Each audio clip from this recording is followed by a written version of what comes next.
అందరికీ హృదయపూర్వక నమస్కారాలు. నిన్న శ్రీ జవహర్ బాబు గారి మీద ఎంపీడీఓ ఛాంబర్ గాలివీడు మండలం ఎంపీడీఓ మీద నిన్న మధ్యాహ్నం 1 గంటకి దాడి చేశారు.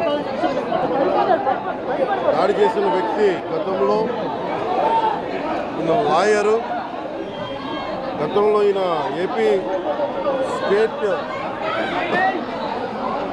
లా ప్రాసిక్యూషన్ ఆఫీసర్గా పనిచేసిన వ్యక్తి, లా తెలిసిన వ్యక్తి. వీళ్ళ అమ్మగారు మండల అధ్యక్షులు, మండల ప్రజా పరిషత్ ఆఫీస్లో ఆవిడకి మనకి పర్మిషన్ ఉంది.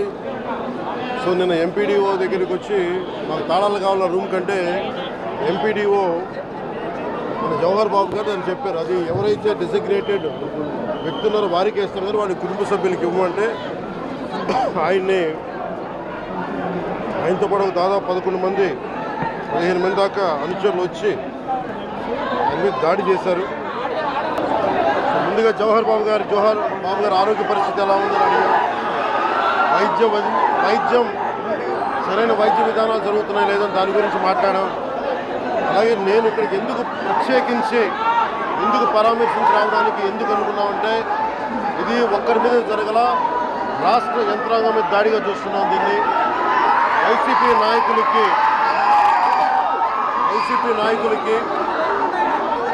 11 సీట్లకు ప్రజలు పరిమితం చేసినా కానీ ఇంకా అహంకారం చావాలా.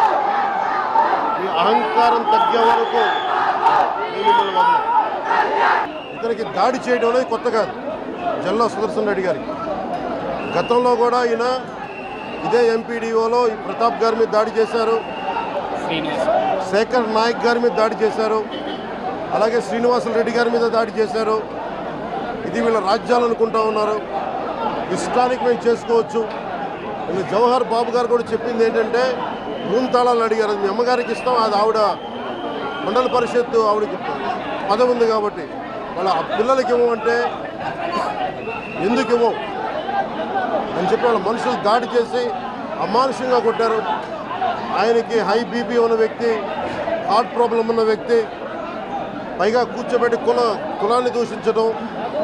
దీనికి వీళ్ళ అహంకారానికి కులం ఏం లేదా. ఎవరైనా సరే శ్రీనివాసరెడ్డి గారు కావచ్చు, శేఖర్ నాయక్ గారు కావచ్చు, ప్రతాప్ గారు కావచ్చు, జవహర్ గారు కావచ్చు, ఎవరి మీదైనా సరే వాళ్ళకి ఆధిపత్యానికి అడ్డుకుంటే మటుకు వీళ్ళకి ఇదే. నేను వీళ్ళందరికీ ఇదే చెప్తున్నాను మీకు. ఇది గత ప్రభుత్వంలా కాదు. ఇది ఇష్టారాజ్యంగా చేస్తాం మేము కూర్చున్న వ్యక్తులం కాదు. మేము సాక్షాత్తు నేనే ఉప ముఖ్యమంత్రిగా ఉండి నేను తప్పు చేసిన శిక్ష పడాలి అని చెప్పి అసెంబ్లీలో చెప్పిన వాడిని. అలాంటిది మీరు ఇష్టారాజ్యంగా కూర్చొని అధికార విధులు నిర్వహిస్తున్న వాళ్ళ మీద దాడి చేస్తే ఏమాత్రం ఉపేక్షించాం. ఎస్పీ గారికి చెప్పాం, కలెక్టర్ గారు దృష్టికి తీసుకొచ్చాం. కలెక్టర్ గారు కూడా ఇదే చెప్పారు. నిన్న కొట్టగానే వెంటనే ఆయన విజయవాడలో ఉంటే ఆయన దృష్టికి తీసుకొస్తే వెంటనే ఎస్ఐని కానిస్టేబుల్స్ని పంపించినా సమస్య సాగల. అదనపు బలగాలతో సిఐతో వెళ్తే తప్ప పరిస్థితి కంట్రోల్లోకి రాలా.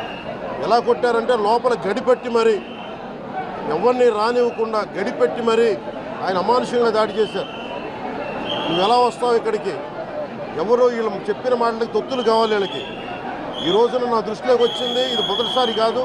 గతంలో ప్రతాప్ గారి మీద దాడి చేశారు, శేఖర్ నాయక్ గారి మీద దాడి చేశారు, శ్రీనివాసులు రెడ్డి గారి మీద దాడి చేశారు.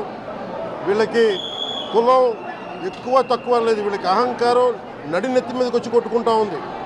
అహంకారం తీస్తాం, తోలు తీసి కింద కూర్చోబెడతాం. మీకు ఒళ్ళు ఒక్కొక్కళ్ళకి మీకు ఎక్కడెక్కడ ఉన్నాయో తెలియట్లా. మీకు అహంకారాలు పెరిగిపోయినాయి. మీకు ఆధిపత్యపు అహంకారంతో అధికారుల మీద దాడి చేస్తే మిమ్మల్ని ఎలా తీసుకెళ్లాలో, ఎలాంటి శిక్ష పడాలో మీకు ఖచ్చితంగా చేసి పెడతాం. మీకు ఇష్టారాజ్యంగా చేయకండి. అహంకారంతో నడినెత్తి మీద కళ్ళు నెత్తికెక్కాయి మీకు. ఈ ప్రభుత్వం చాలా త్రికరణ శుద్ధిగా అందరం కూర్చొని మేము కలిసికట్టుగా ఉన్నాం. ఇక్కడ ఇది కూటమి ప్రభుత్వం, ఇది వైసీపీ ప్రభుత్వం కాదు. ఇది ఇష్టారాజ్యంగా మీరు చేస్తారంటే కామ్గా కూర్చునే ప్రభుత్వం కాదు. మీకు ఎలా చేస్తే, ఎలా నియంత్రిస్తే మీకు కిందకు వస్తారో మేము చేస్తాం. మీరు గాల్లో విహరిస్తూ ఉన్నారు. 11 సీట్లు వచ్చిన ఇంకా గాల్లో విహరిస్తున్నారు. మొత్తం మీకు ఎలా కిందకి దించాలో మాకు బాగా తెలుసు, చేసి చూపిస్తాం. ఇదే కాదు, ఈ సందర్భంగా ఏ నాయకులకైనా సరే అధికారుల మీద దాడి చేసినా, అధికారులు విధులు నిర్వహిస్తుంటే అడ్డుకున్నా చాలా కఠినమైన చర్యలు ఉంటాయి. ఈరోజు నేను వచ్చి ఇక్కడ ఎందుకు వచ్చాను జవహర్ బాబు గారి దగ్గరికి అంటే, ఆయన ఒక ఎస్సీ ఎస్టీ కులానికి సంబంధించిన వ్యక్తినో వీటి గురించి అని కాదు. ఎవరైనా సరే ఇర్రెస్పెక్ట్ ఆఫ్ కాస్ట్ ఆధిపత్య ధోరణితోటి కనుక దాడి చేసి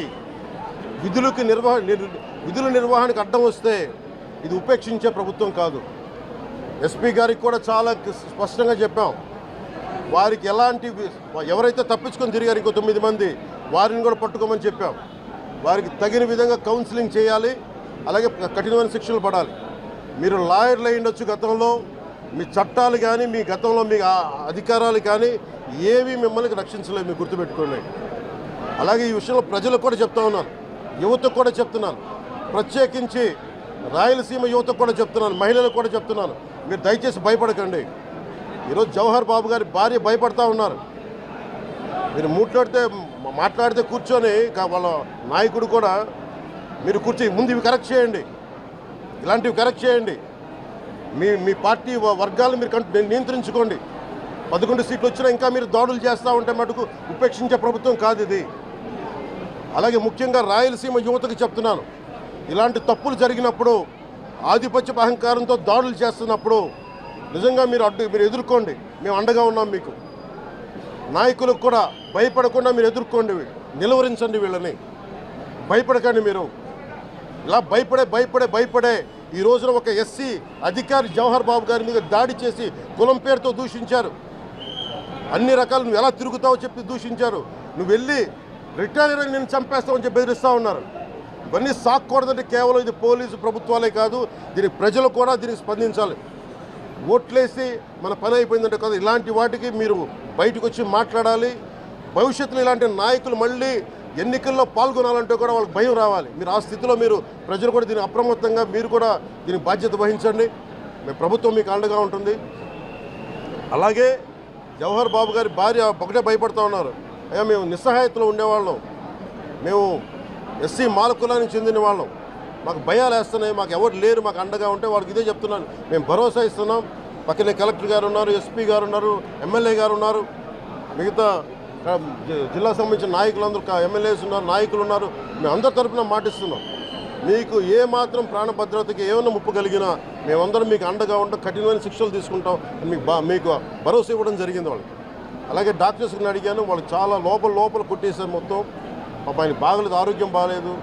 అన్నిటికంటే కూడా ఒక ఎంపీడీఓ అంటే ఒక మండలానికి ఉన్నతాధికారి, ఆయన ఒక ఎస్పీ, ఆయన ఆ మండలానికి ఆయన ఒక కలెక్టర్ స్థాయి వ్యక్తి. అలాంటి వ్యక్తిని కూర్చొని దుర్భాషలాడుతూ, బూతులు తిడుతూ, కులం పేరు మీద దూషిస్తూ ఇది కూర్చోబెట్టి ఇది ఒక పరిపాటి అయిపోయింది. ఇది ఇక్కడితో ఆగాలి. ముఖ్యంగా రాయలసీమ ఎక్కడైతే ఉందో మీకు ఇలాంటి ఆధిపత్యపు ధోరణి ఉందో దీన్ని అందరూ సమిష్టిగా ఎదురు తిరగాలని మనస్ఫూర్తిగా నేను ఆకాంక్షిస్తున్నాను. మీరు కూడా పాల్పంచుకోమని కోరుకున్నా. అలాగే చాలా స్పష్టమైన ఆదేశాలు ఇచ్చాం పోలీసు ఉన్నతాధికారులకు కానీ, కలెక్టర్ గారికి కానీ, ఎమ్మెల్యే గారికి, మొత్తం అందరం కూడా సమిష్టిగా ఒకటే నిర్ణయం తీసుకుని ఇలాంటి భవిష్యత్తులో రాకుండా, పునరావృతం కాకుండా ఉండాలని మనస్ఫూర్తిగా మేమందరం నిలబడి ఉన్న ఈ మాట మీద. అందుకని తెలియజేసుకుంటూ ఇప్పుడు గాలివీడు మండలంకి వెళ్ళి ఎలా జరిగింది వీటి మీద నేను అక్కడ మాట్లాడుతూ ఉన్నాను.